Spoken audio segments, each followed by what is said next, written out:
Today, everybody's talking about virtual reality. But I think, frankly, that virtual reality is a rather miserable idea. It simply means let us reproduce in an artificial digital medium our experience of reality. I think that a much more interesting notion, crucial to understand what goes on today, is the opposite. Not virtual reality, but the reality of the virtual. That is to say, reality. By this I mean efficacy, effectiveness, real effects produced, generated by something which does not yet fully exist, which is not yet fully actual. In what sense can we talk about this? Oh, in many, maybe even too many senses. At least in three senses. If we take as the starting point the well-known Lacanian triad of imaginary, symbolic, and real. We have, to put it in simple terms, imaginary virtual, symbolic virtual, and real virtual. First, a little bit about the first two of them, less important, and then, of course, the big topic, the real. Imaginary virtual, what it is. Isn't it clear if we look at our most common daily experience of ourselves and of others, that how when we deal with another person, phenomenologically, that is to say, the way we immediately experience them, we erase, abstract from the image of the other person or partner certain features which are simply too embarrassing to be kept in mind all the time. Like, I talk to you. Of course, rationally, I know you are defecating, you are sweating, not to mention other things, but quite literally, when I interact with you, this is not part of the image I have of you. So when I deal with you, I'm basically not dealing with the real you. I'm dealing with the virtual image of you. And this image has reality in the sense that it nonetheless structures the way I am dealing with you. And again, this idealization is crucial. The negative proof, a wonderful one, would have been letters between Ben Joyce and his wife Nora, where, as far as I know, they went very, very far, almost to the end, into accepting each other in the vulgar reality of body, like all the sounds, the bad smells, and so on. That was even part of their sexual interaction. It's incredible. I admire this in Joyce. So, okay, this would be the first elementary level. Imaginary virtual, in the sense of the virtual image, which determines how we interact with other people. Virtual image in the sense of, although we interact with real people, we erase, we behave as if whole strata of the other person are not there. Second level, already a more complex one, symbolic virtual. Oh, it's elementary. Let's think about an experience known well to all of us of experiencing authority. Let us say paternal authority. Isn't it clear that this authority, in order to be operative, in order to be experienced precisely, that's a nice paradox, in order to be experienced as actual, effective authority, it has to remain virtual. Virtual in the sense of a threat. If authority is enacted too directly, it is paradoxically experienced as a sign of impotence. Concretely, father who truly is an authority doesn't have to beat you or to shout at you and so on. It's just this look, a threatening look, and you obey. If your father loses his nerves and slaps you, starts to shout and so on, it can be physically painful, but let's admit it, there is always an aspect of something ridiculous, impotent. There is something of a curious outburst of a puppet, of a clown in it. Again, this is then one clear example of how symbolic authority, in order to be operative, that's the paradox I want to emphasize, has to remain virtual. So it's not just it is actual already as virtual. No, it's actual only as virtual. It is fully actualized as a realized threat. Father beats you, shouts at you. It's self-destructive. It undermines itself as authority. Another example of how the virtual dimension is operative at the symbolic level would have been beliefs. Are we aware to what extent our beliefs today are virtual? By virtual, I mean, in this case, attributed to others, presupposed. They don't actually exist. They are virtual in the sense that nobody really has to believe. We only have to presuppose another person to believe. Elementary example, which I'm almost embarrassed to mention. If you are a father, a mother, small children, Christmas. Of course, if somebody asks you, do you really believe in Santa Claus Christmas? You would say, no, I just pretend because of the children, it's not to disappoint them. But then we know how the game goes on and on. If you ask the children, they say, no, we just play that we are naive, not to disappoint our parents and to make it sure that we get the presents and so on and so on.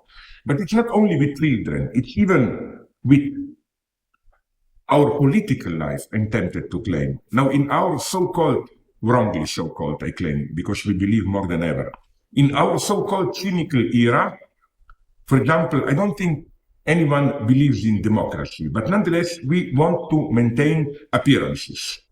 That is to say, there is some purely virtual entity whom we do not want to disappoint, who has to be kept innocent, ignorant, because of whom we have to pretend. So the paradox is that although nobody effectively believes, it is enough that everybody presupposes someone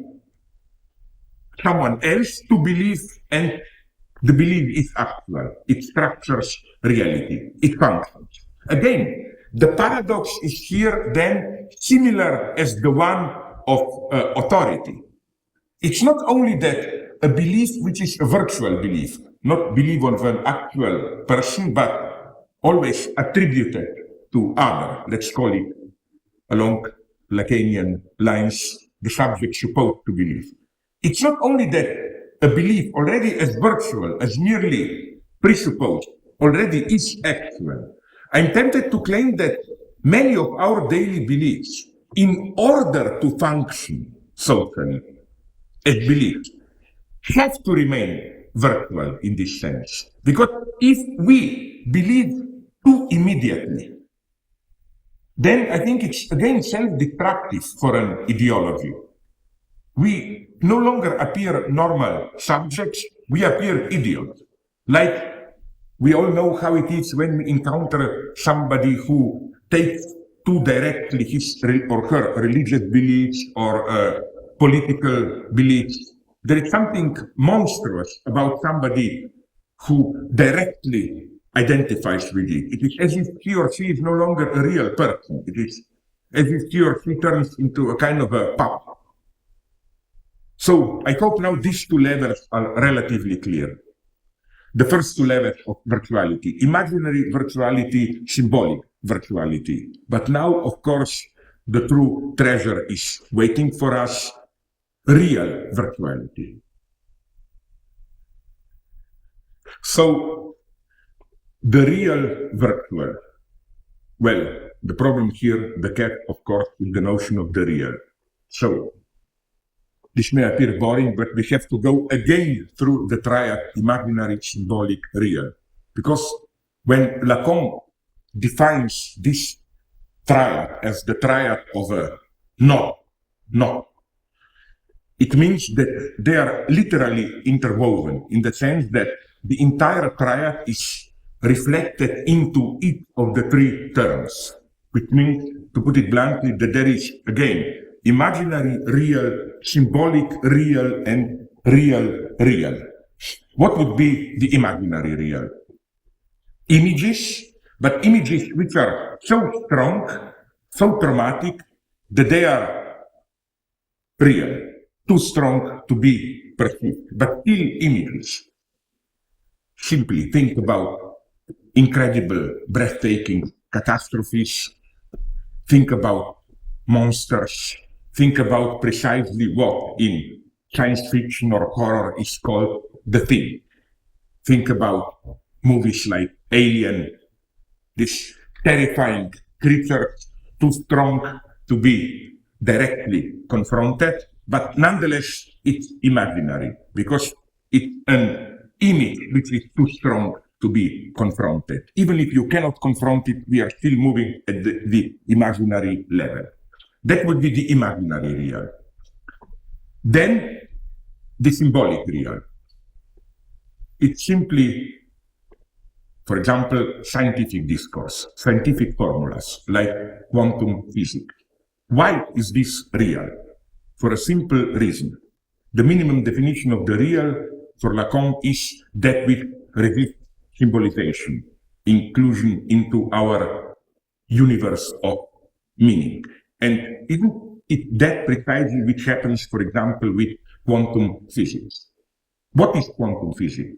Formulas which work, experimentally confirmed, and so on and so on, but we cannot translate them into our daily experience of ordinary reality. As we all know, this is what is so traumatic about quantum physics. We literally cannot understand it. Not in the sense that we, common people, idiots, cannot understand it, only a couple of scientists can. Even they cannot.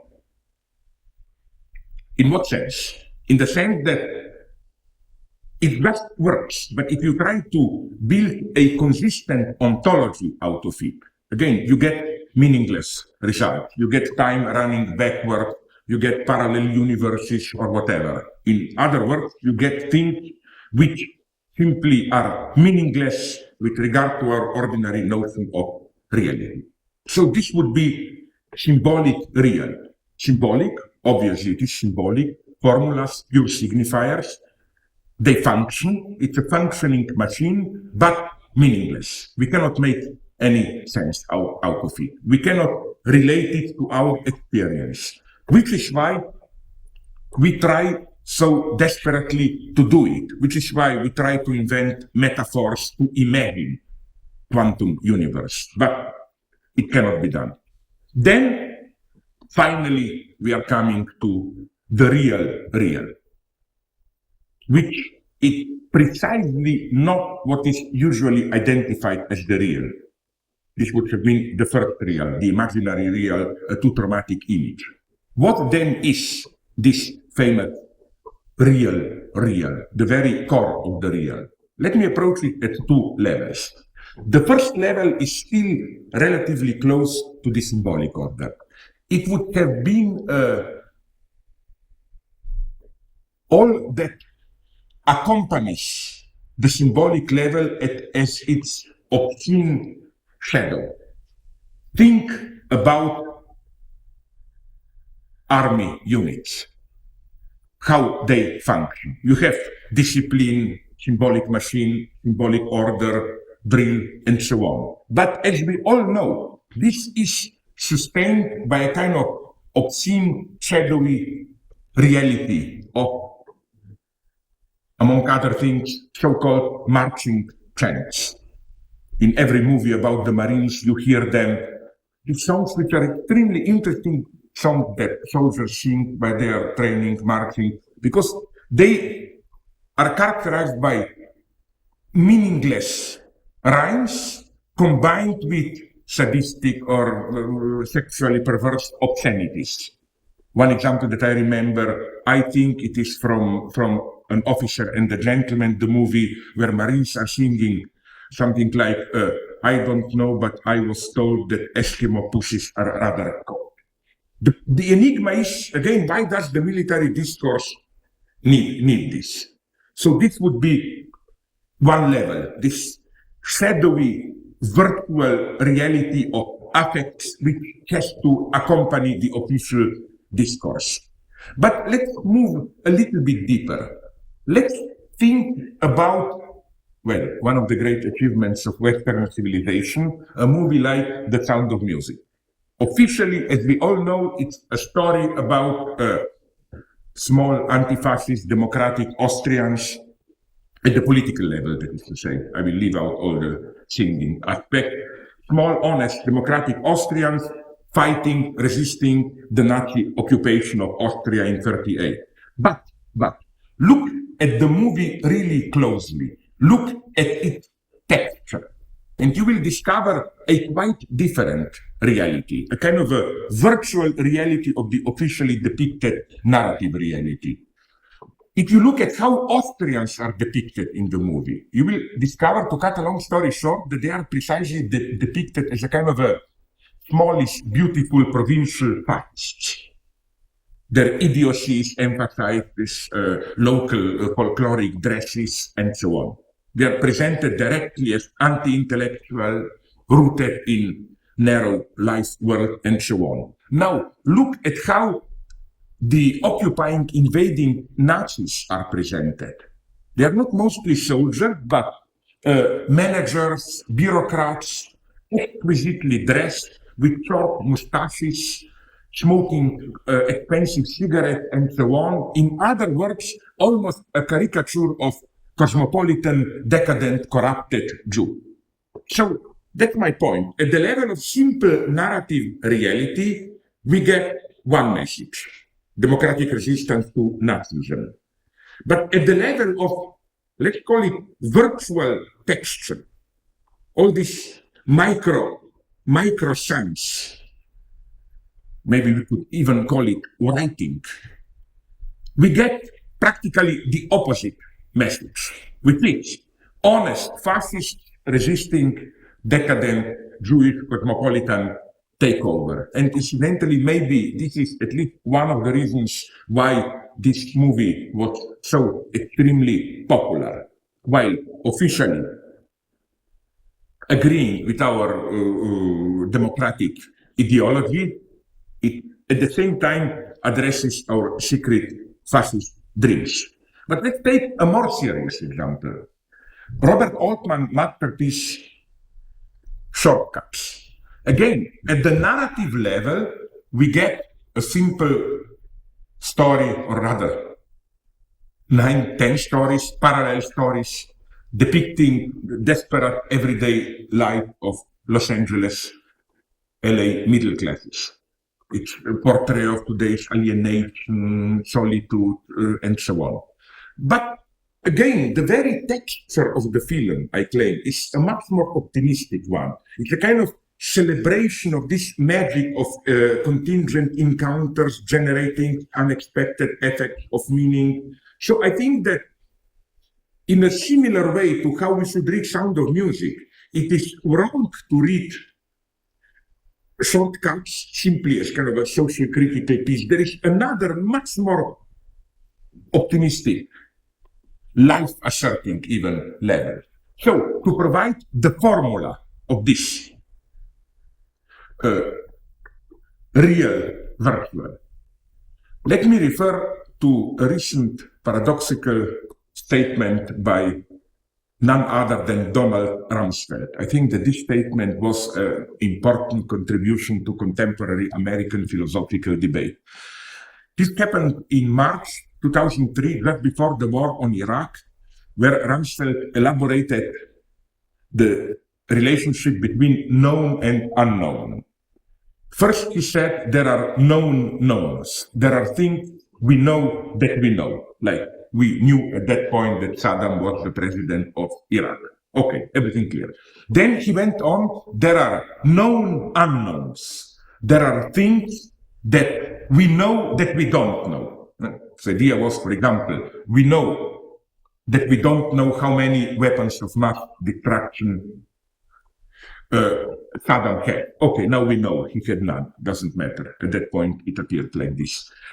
Then there is the unknown unknown, things we don't know that we don't know, things which are so foreign, so unimaginable that we even don't know that we don't know.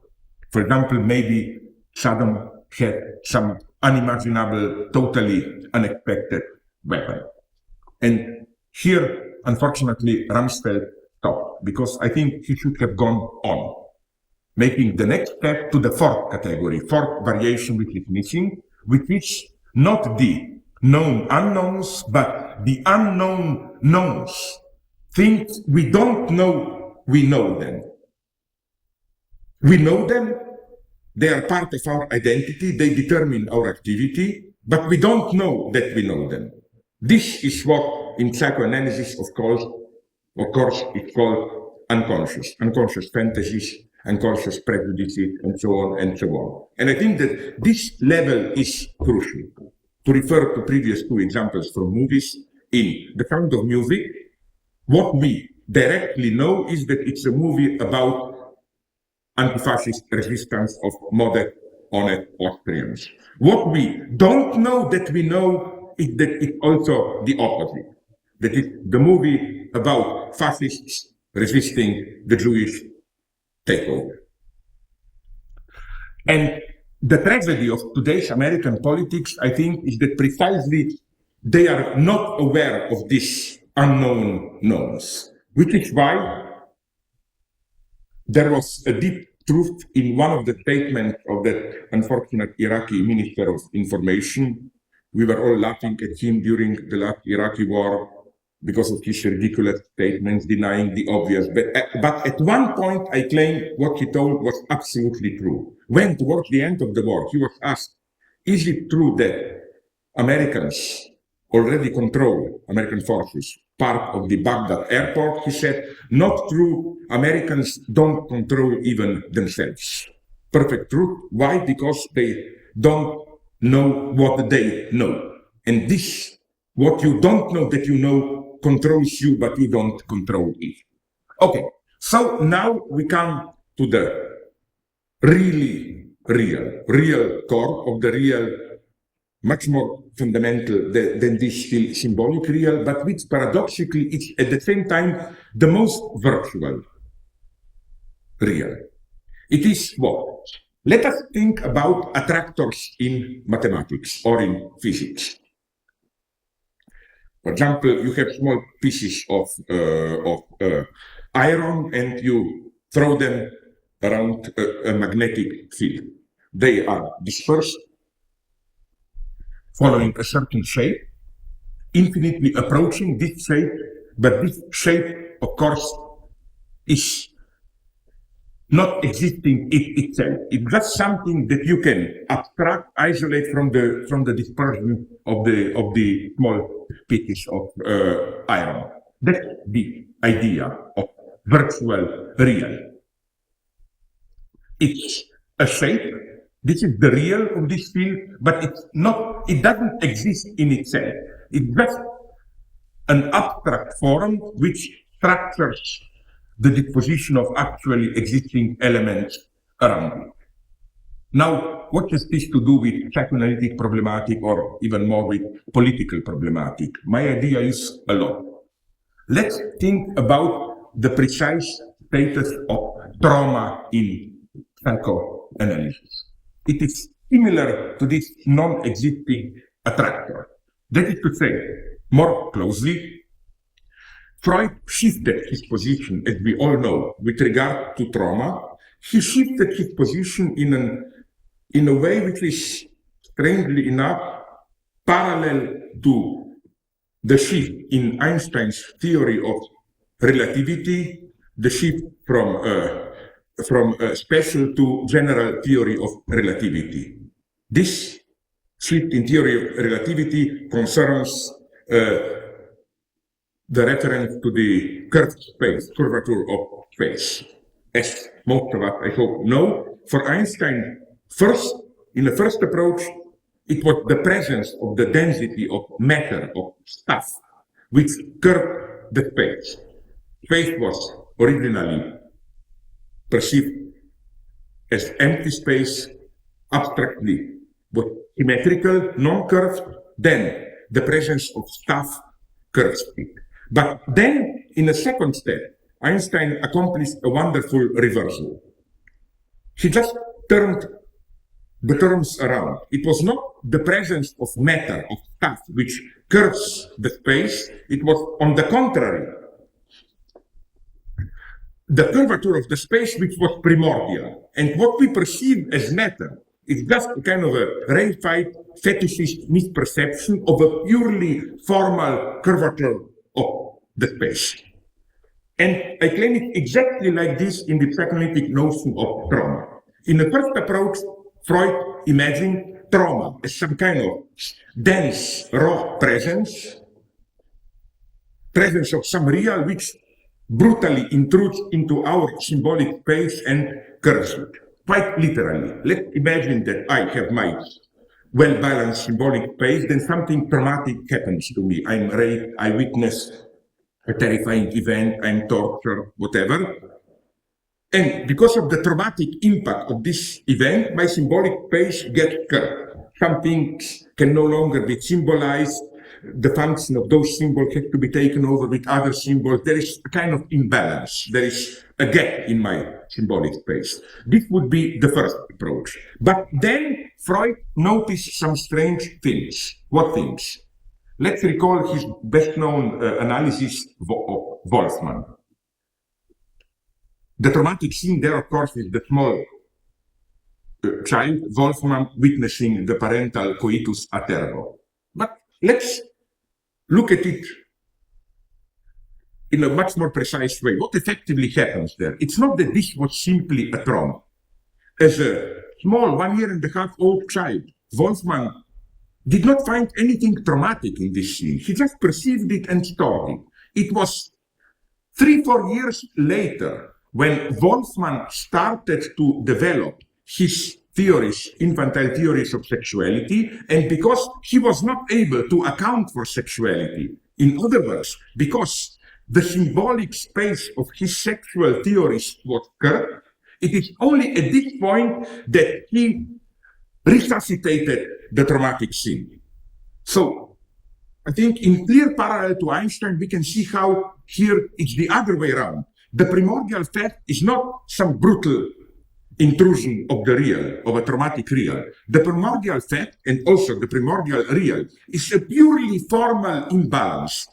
The symbolic space is curved, it's cut across by an antagonism, imbalanced, and so on. And to account for this, you need a reference to some real, which is, of course, the real in the sense of the traumatic appearance. It's a lure here, a trap.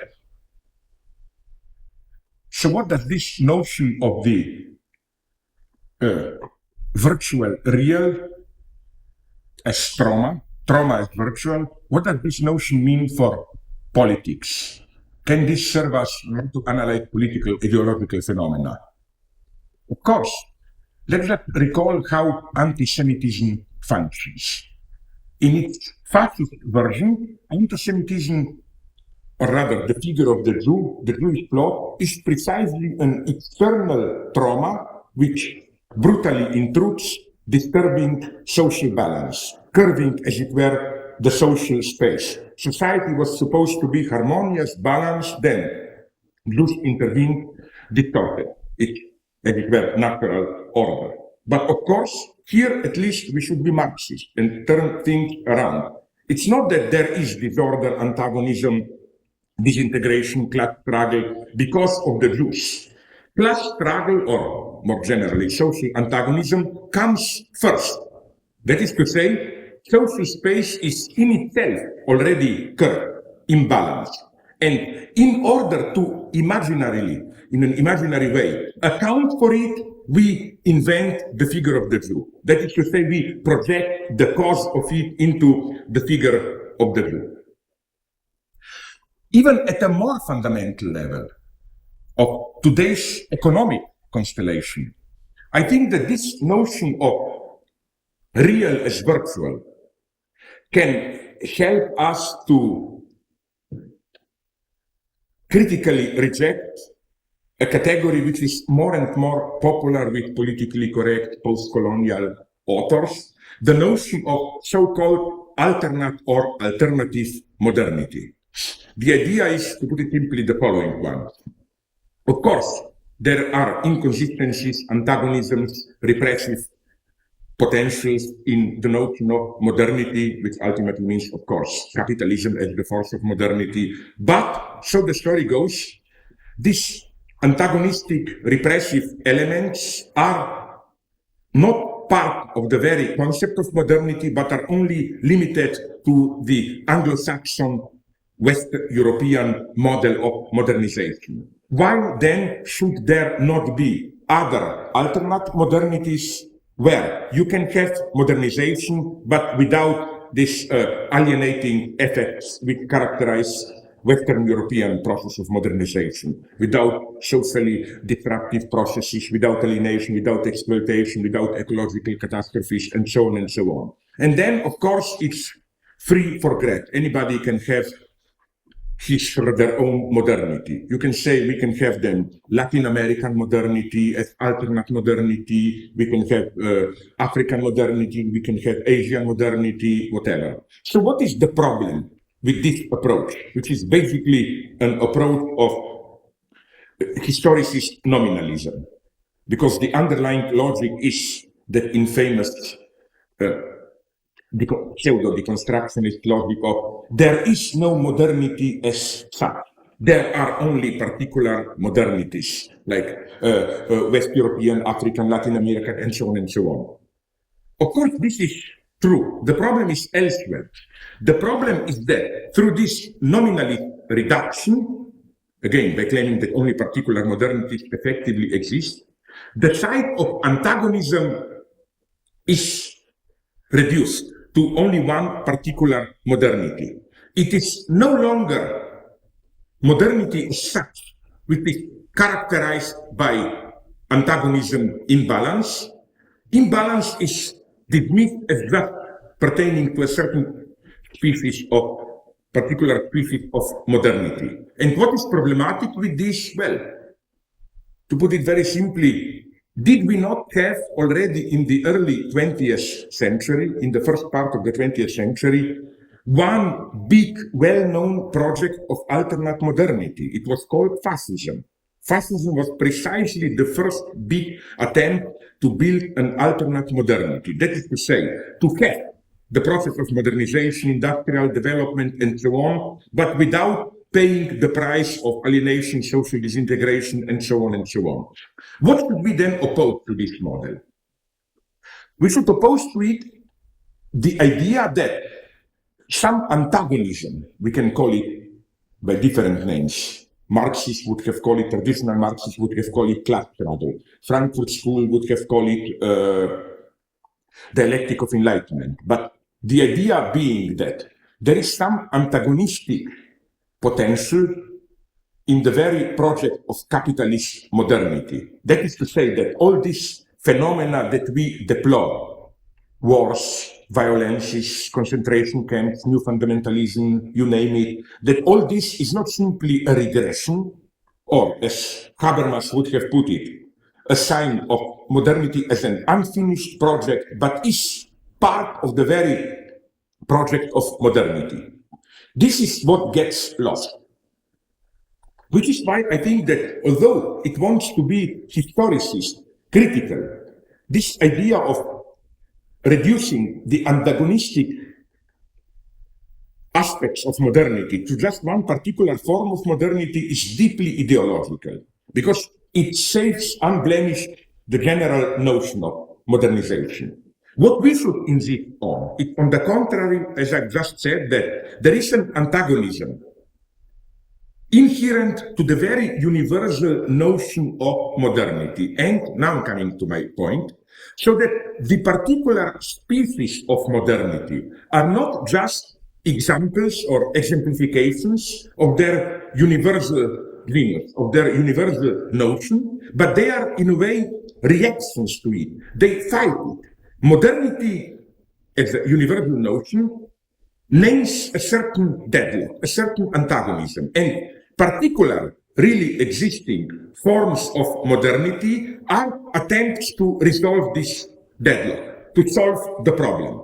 Liberal capitalism, as one form of modernity, wants to solve the deadlock of modernity in a certain way through market freedoms and so on. Fascist modernization in a different way. Latin American modernization in a different way. So what's properly dialectical here? It's, again, this very reversal of the usual constellation. It's not that struggle is at the level of the particular content, while universal is just some kind of neutral, empty container. So that universal means some encompassing global notion, and then within this notion, particular forms struggle, like fascist modernization against liberal modernization, and so on and so on. No, the type of the struggle is universal antagonism itself, and all particular actually existing modernisms are attempts to cover up, resolve this problem. So again, we should remember this, that the site of antagonism is universality. What has this to do with virtual as real? Precisely this site of universality as the site of antagonism is virtual. In what sense? In the sense that there is no universal modernization. It's just a certain virtual constellation of a certain antagonism. All that exists, nominalists are here right, all that effectively exists are just particular forms of modernization. There is no modernity as such. There only is Anglo-Saxon, Latin American, African, and so on, fascist modernity. But in order to grasp the very dynamic of these particular forms, one has to refer them to their absent cause, to the big antagonism to which they react. So again, this would have been another example of how the notion of virtual as real is operative, of how it is a necessary notion if we are to grasp the concrete social dynamic, especially of today's global capitalism.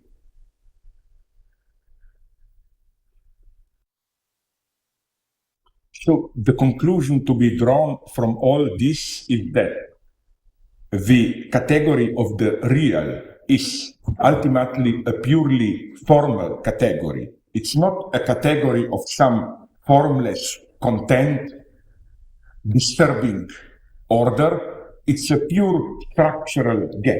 It's an entirely non-substantial category. It's, if we may put it in these terms, it's a difference, but a pure difference. A pure difference in the sense that it's a difference which is paradoxically prior to what it is the difference between. So it's not that we have two terms and there is a difference between the two terms. Paradoxically, the two positive terms appear afterwards as attempts to dominate, cover up the tension and so on of this difference.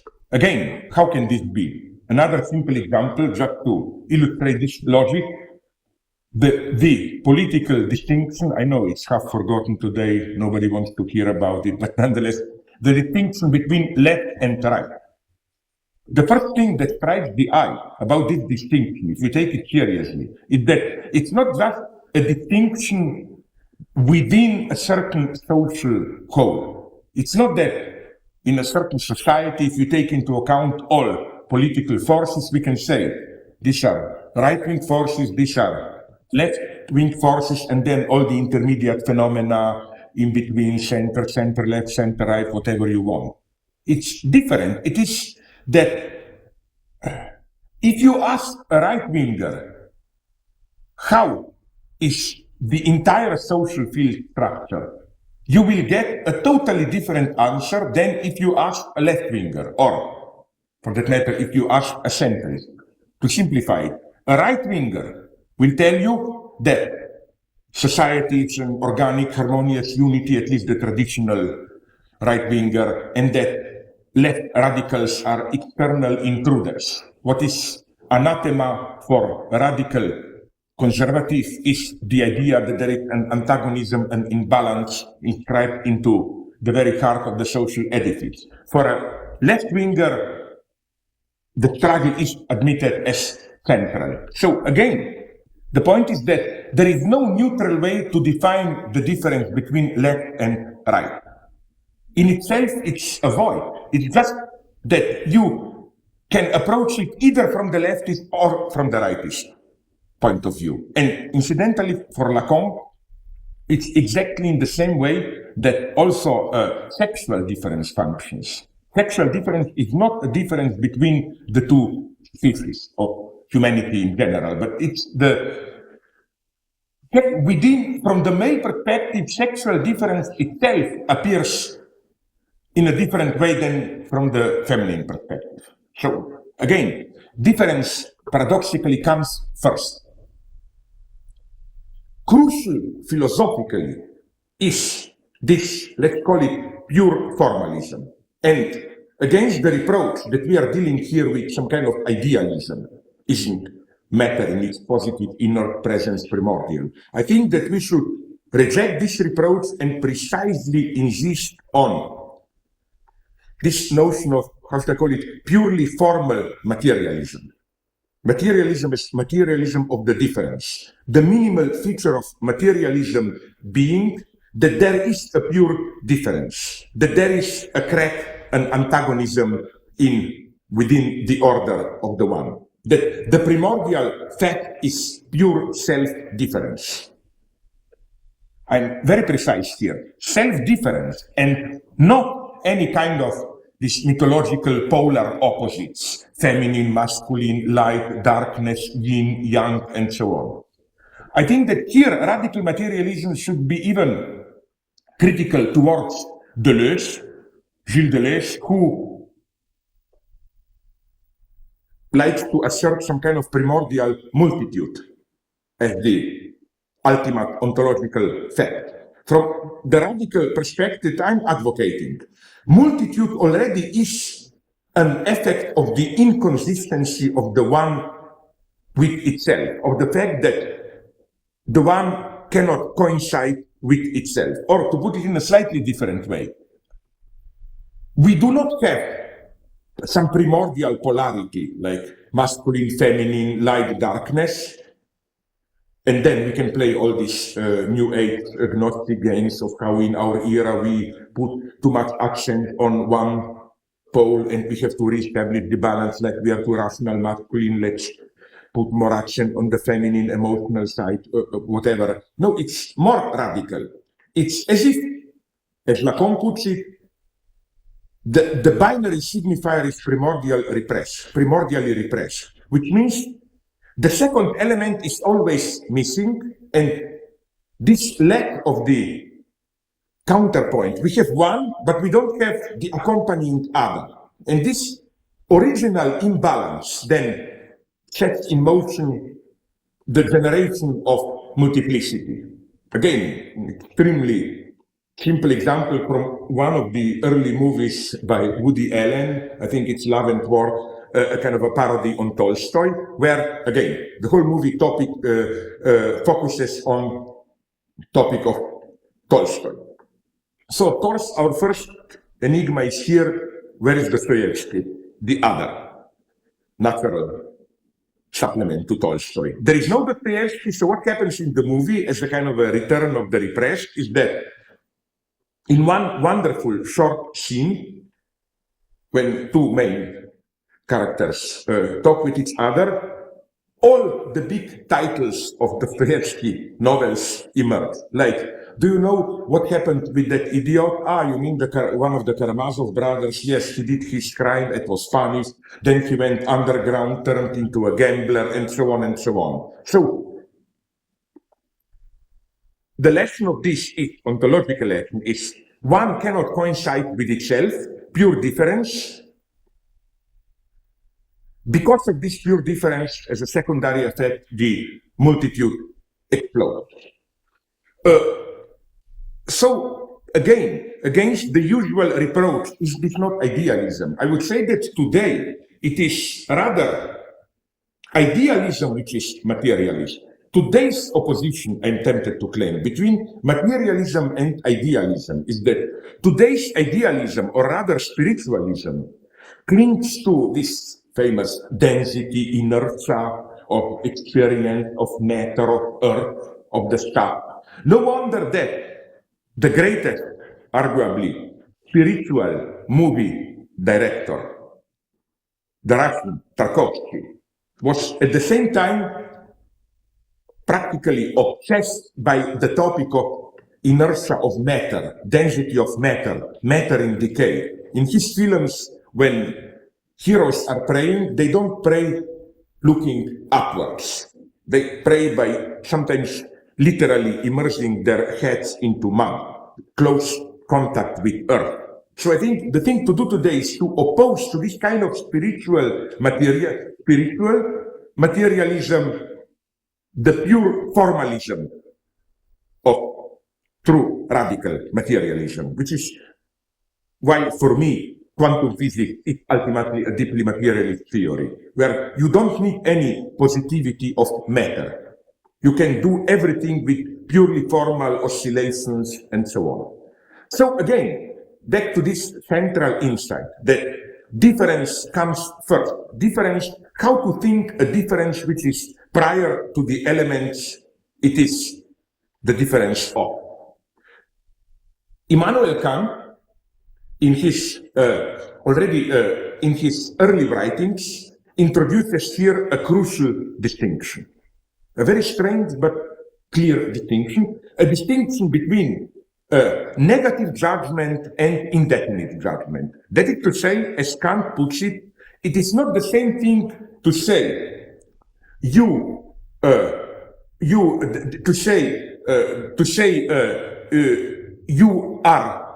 aren't human, and to say you are inhuman. If I say you aren't human, it simply means you are external to humanity. You are animal, divine, whatever. It's outside. But if I say as Kant puts it, if I do not simply negate a predicate, but if I affirm a non-predicate.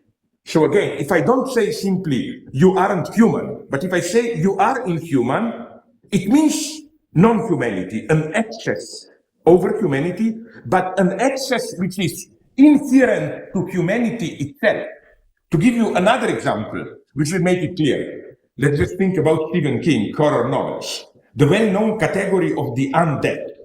We can feel the difference. If I say you aren't dead, it's not the same as saying you are undead. If I say you aren't dead, it simply means you are alive, and nothing more, nothing mysterious. But as every reader of horror novels knows, if I say you are undead, it means you are the living dead. You are alive precisely as dead.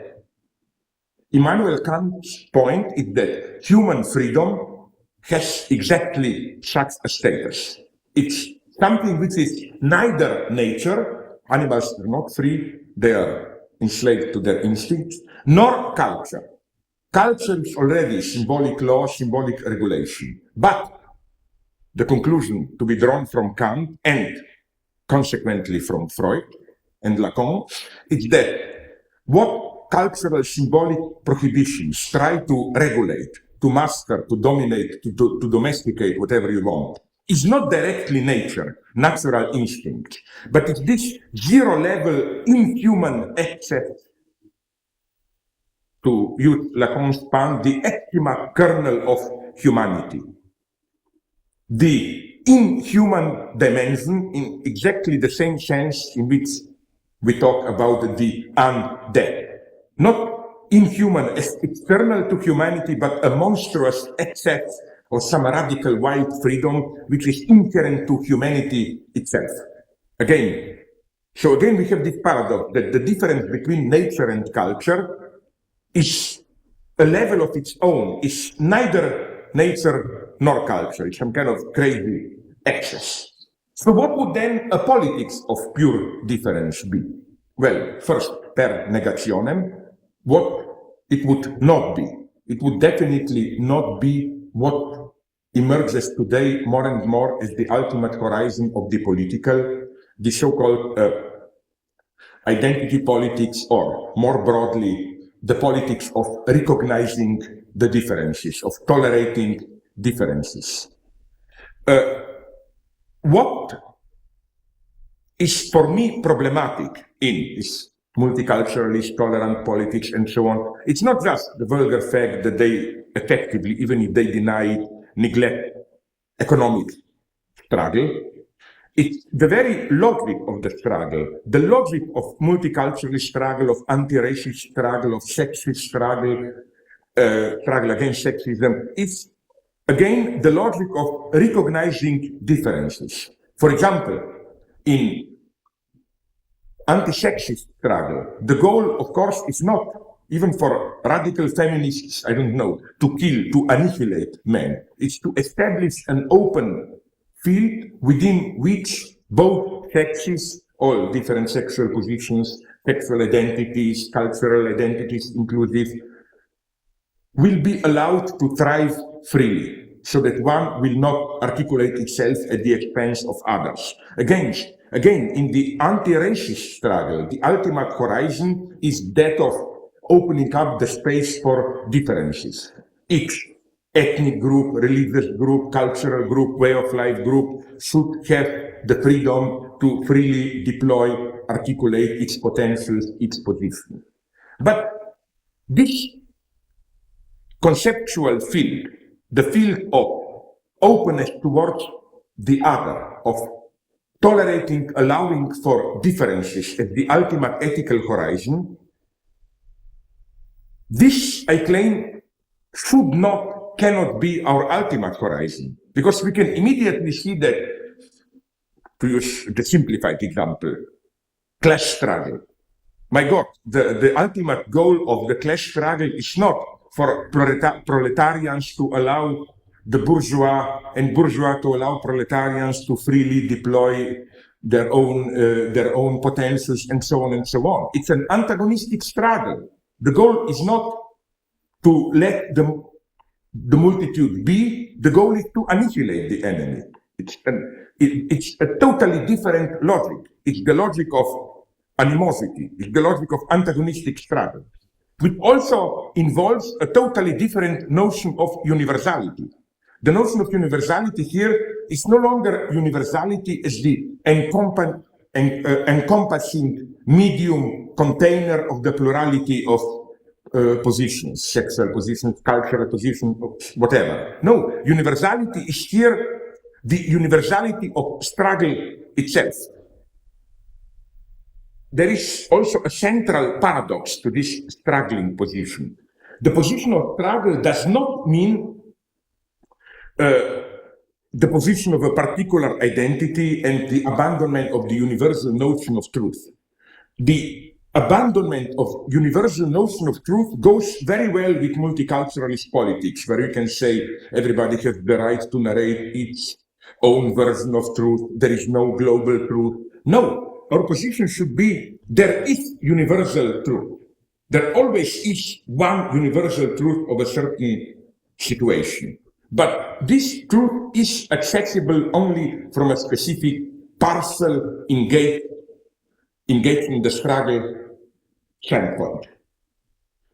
So it's not that we arrive at the universal truth by abstracting from our particular engagement, from our particular interests, the idea being each of us has its own interests, positions, but the truth of a situation emerges when we can step as it were outside ourselves and look at the situation more objectively the way it really is.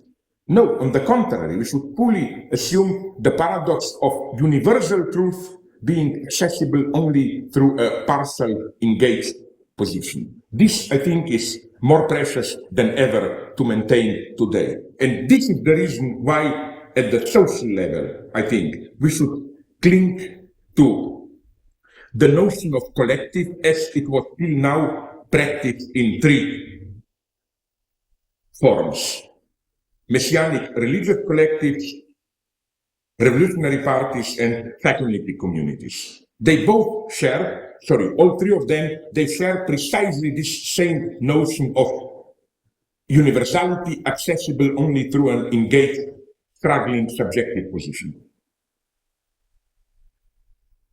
The politics of pure difference is opposed today by another, I would call it, politics of the real, but the real of the superego, in precisely the sense I already talked about, that is to say, superego injunction, the obscene virtual superego injunction to enjoy.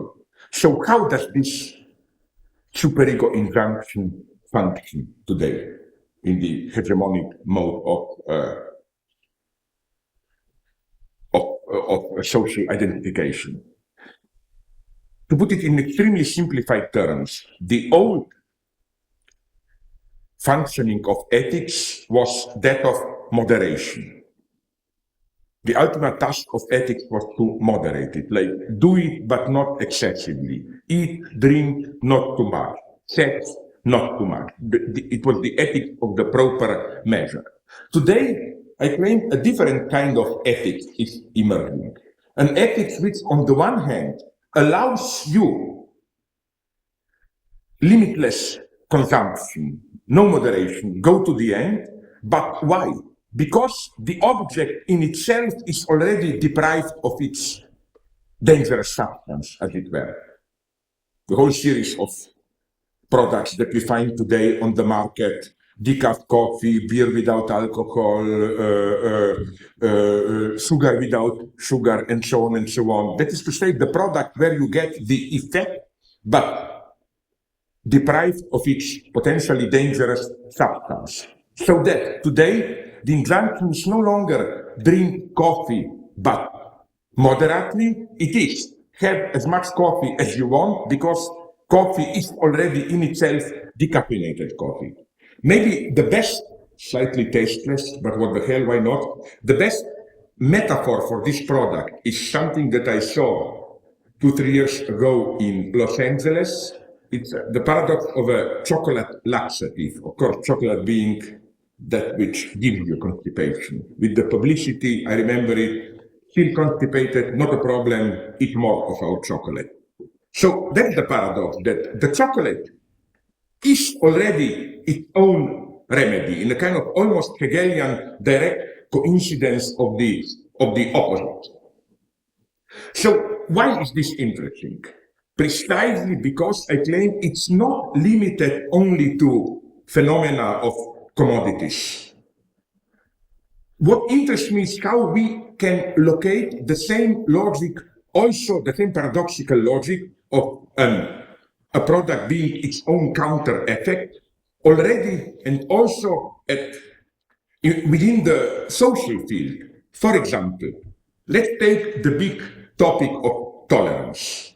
What does it mean? I claim it has precisely the structure of chocolate laxative. That is to say, tolerance is a mode of appearance of its own opposite, of intolerance. Because what does it mean, tolerance today? It means tolerate the differences, which again means don't harass me.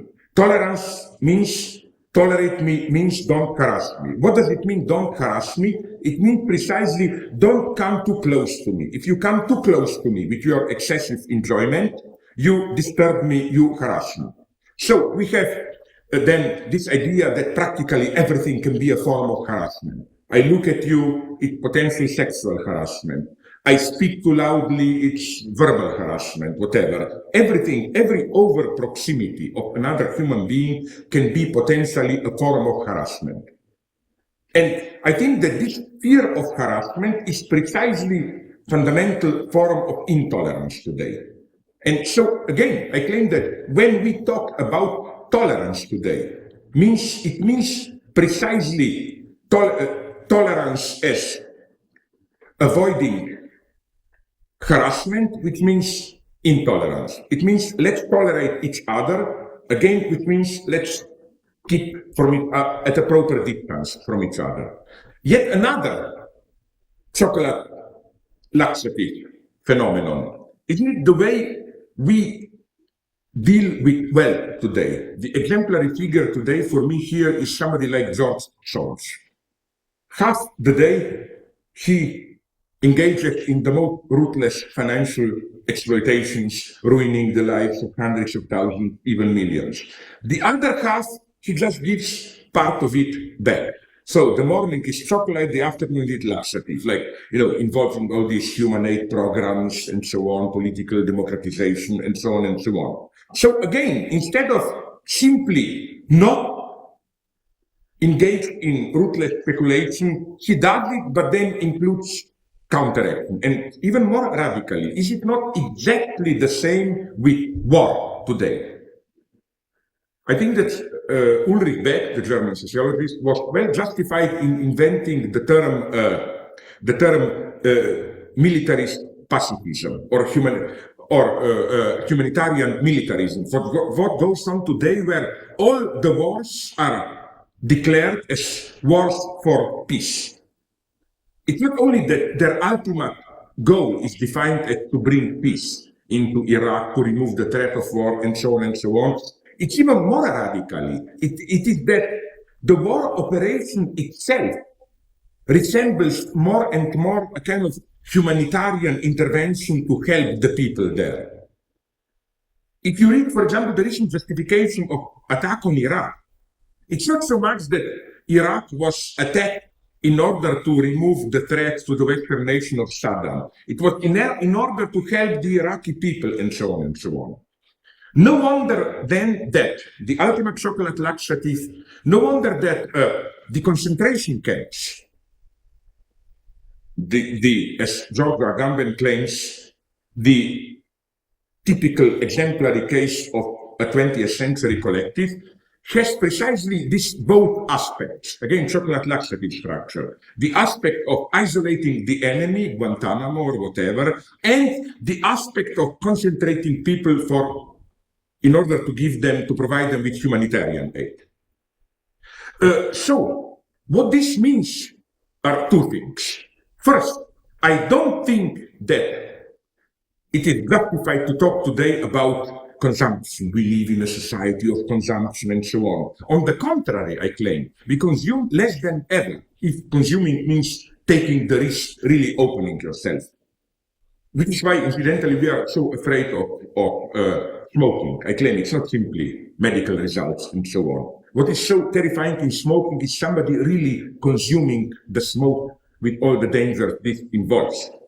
I think that the true consumers today are drug addicts, chain smokers, and so on. And they are the figure of horror today, if anything. Again, the structure is that of chocolate laxative, which is why we are all looking, even at this level, for products which would be already a kind of decaf coffee. Which is why I think marijuana is so popular, because it's kind of decaf opium, de facto, no opium without opium. You can have it, but deprived of its dangerous substance. So, to conclude this brief reflection, I would say that today, the fundamental, as it were, ethical injunction, the injunction society bombards us with, is no longer the injunction to control yourself, to repress your strivings or whatever. It's on the contrary, the injunction to enjoy it, to go to the end. This is what we feel guilty about today. And this, I think, also changes fundamentally the role of psychoanalysis. It does not make it outdated, it's more actual than ever. Only its function fundamentally failed. In the good old days, or so it appeared, now it's clear that it never was simply like that. The idea was the following one. Let's say you are sexually frustrated because you internalize some paternal or other prohibitions, you cannot enjoy sex, and the function of psychoanalysis is to release you of the pressure of this internalized prohibition so you can let yourself go, you can enjoy. And in other words, you feel guilty if you transgress social prohibitions in order to enjoy. Today, it's almost the opposite. You feel guilty if you cannot make it, if you cannot enjoy.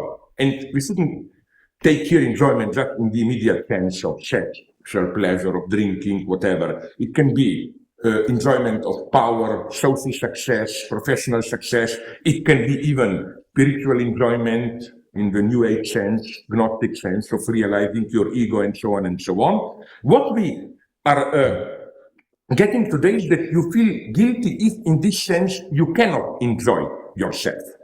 So this brings us, I claim, to a double function of psychoanalysis today. A, its message is not relax, get rid of prohibitions. Its message is, as Alain Badiou put it in wonderful terms, you should learn to become a pitiless censor of yourself. The role of psychoanalysis today is not to enable you to enjoy, but to open up a space in which you are allowed not to enjoy. That's the fundamental message of psychoanalysis today. You are not obliged to enjoy. You are allowed not to enjoy, which, of course, it's not the same as saying you are prohibited to enjoy. Just you are allowed not to enjoy. This confronts us furthermore with the paradoxes of today's superego, which is how, on the one hand, permissivity ends up in its opposite. Like today, the injunction is enjoy, the result is more prohibitions, regulations than ever. You can enjoy yourself, but in order to enjoy yourself properly, you are ordered to what? Not to eat too much, to engage in jogging, to take care of your fitness, not to smoke, and so on and so on.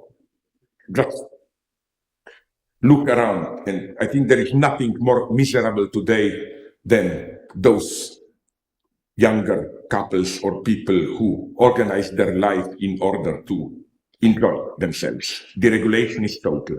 On the other hand, we have the opposite paradox, which is that the so-called newly emerging fundamentalism is not here in order to introduce some new stability, to give you firm ethical foundation in today's world where there are no firm, stable values and so on. But on the contrary, I claim it is here to open up a kind of a false space of freedom. I'm referring here, of course, implicitly to Lacan's famous reversal of the Dostoevsky motto. According to Lacan, it is not that if God doesn't exist, everything is permitted, but if God doesn't exist, everything is prohibited. This is the lesson of the hedonistic Yahus. And the opposite lesson, no less crucial, if God exists, then everything is permitted.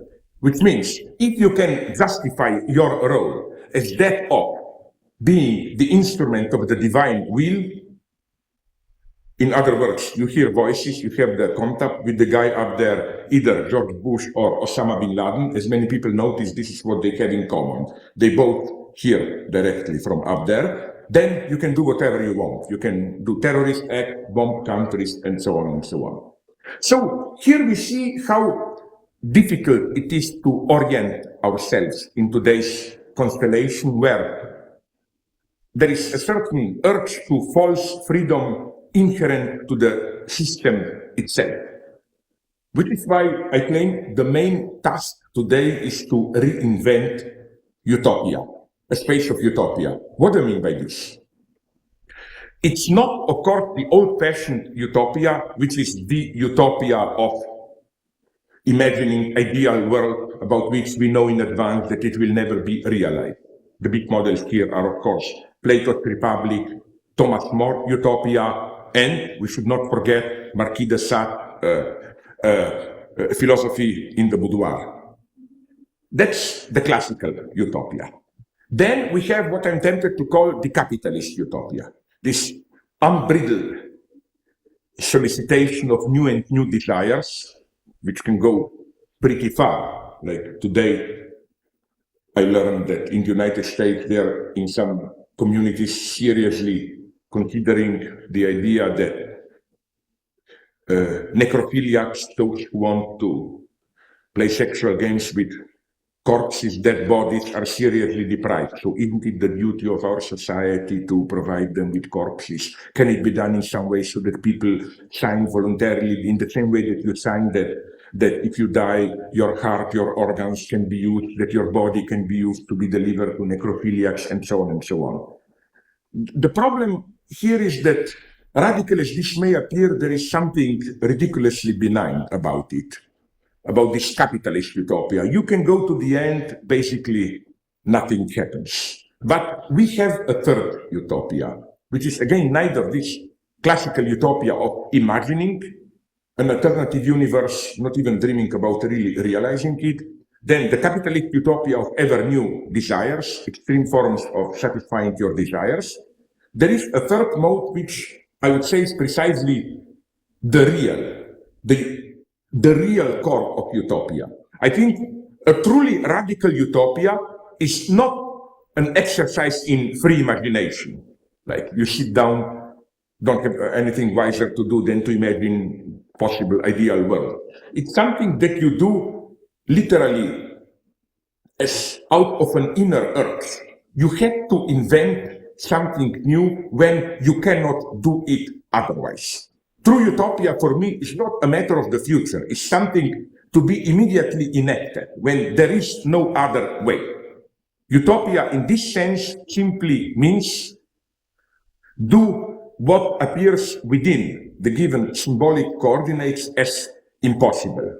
Take the risk, change the very coordinates. And I'm not talking here about something crazy. Even big classical, well-known, even sometimes conservative acts have this utopian dimension. Like, to take a ridiculous example, 30 years ago, remember Richard Nixon's trip to China. There was almost a utopian dimension to it. Why? Because he did what appeared as impossible. China was portrayed as the ultimate evil superpower. With Soviet Union, there was the tent, not with China. That act changed the entire coordinates. It did the impossible. This is what we need more than ever today.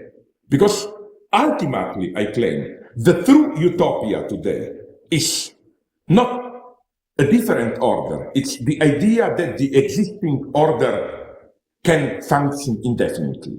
The true utopia, I claim, was not communism, which disintegrated in 1989. It was the utopia of the 90s, the idea elaborated among others by Francis Fukuyama that we discover the final social form, liberal capitalist democracy, that we cannot go further. That is just a question of making it a little bit more tolerant, spread it all around the world, but that we have the formula. And I think that if there is a symbolic meaning to September 11th, is that the time of that utopia is over. The real of history is dead. Which is why today the earth is not to be terrorized by the so-called post-political politics, which tells us ideological times are over, all you can do is just to play the realistic game of accepting the trends and so on and so on. We should dare to enact the impossible. We should rediscover how to not imagine but enact utopia. The point is not again about planning utopias. The point is about practicing them. And I think this is not a question of should we do it or should we simply persist in the existing order? It's much more radical. It's a matter for survival. The future will be utopian or there will be none.